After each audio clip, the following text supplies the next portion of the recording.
The evolution of Filipino Tagalog as the national language of the Philippines is a fascinating journey that reflects the country's rich history, cultural diversity, and political developments. Pre-colonial era, before the arrival of Spanish colonizers, the Philippines was home to various ethnic groups, each with its own language and dialect. Tagalog, spoken in the central and southern parts of Luzon, was one of the major languages. It was used in oral literature, poetry, and folk tales, and was written using the Baybayin script.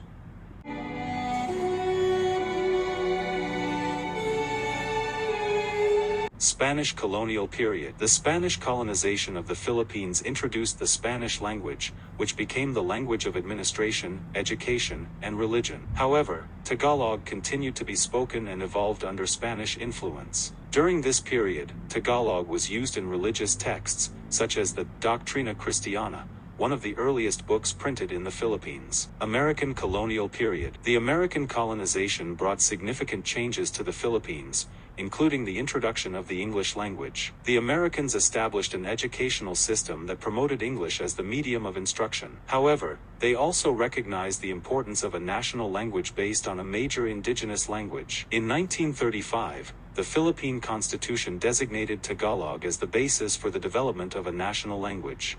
The National Language Institute was established to oversee the development and promotion of the national language.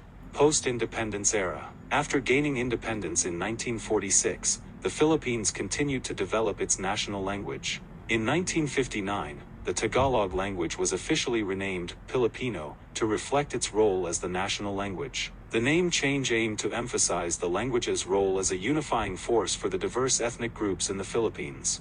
In 1973, during the martial law period under President Ferdinand Marcos, the name of the national language was changed again to Filipino. This change was part of a broader effort to promote a more inclusive national identity and to reflect the language's evolution and incorporation of elements from other Philippine languages and English. Key milestones. 1935.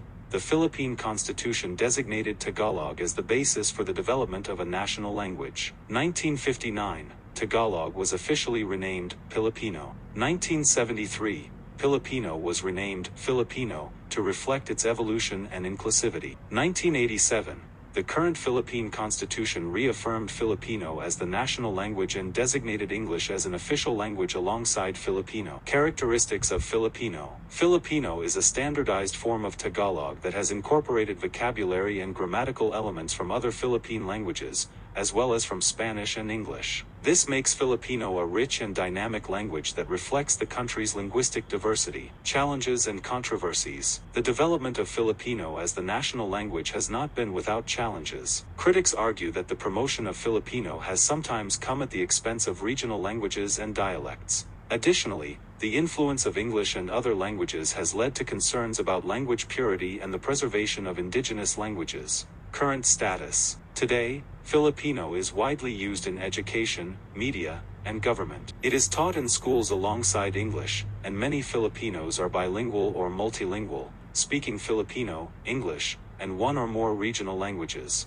The continued evolution of Filipino reflects the dynamic nature of the Philippine society and its commitment to linguistic diversity and inclusivity. This overview should provide a comprehensive understanding of the evolution of Filipino as the national language of the Philippines. Fun facts about Filipino. Loan words. Filipino has borrowed words from various languages, including Spanish, English, Chinese, and Malay. For example, chocolate comes from Spanish, jeepney comes from English, and kutsara comes from Malay. Affixes. Filipino is rich in affixes, which are prefixes, suffixes, and infixes that change the meaning of a root word. For instance, the root word gawa can become magagawa, gagawin, or gawagawa. Baybayin. The ancient Filipino script, Baybayin, is still used today in modern art and design. It consists of 14 characters, each representing a consonant-vowel syllable. Greetings. Filipino greetings are warm and friendly. Common greetings include mabuhay, kumusta, and magandang umaga. Idioms and proverbs. Filipino is rich in idioms and proverbs that reflect the culture and values of the people. For example, aning hindi marunong lumingon sa pinanggalingan, hindi makakarating sa pararunan. Those who do not know how to look back at their roots will not reach their destination. Honorifics. Filipino uses honorifics to show respect, such as po, yes sir, madam, and ho, used to get someone's attention politely.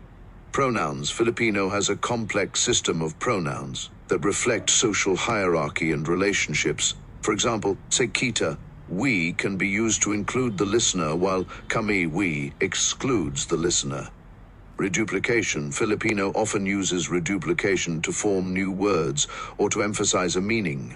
For example, sariwa, fresh, can become and sariwawa, very fresh. These aspects make Filipino a unique and vibrant language that continues to reflect the rich cultural heritage of the Philippines.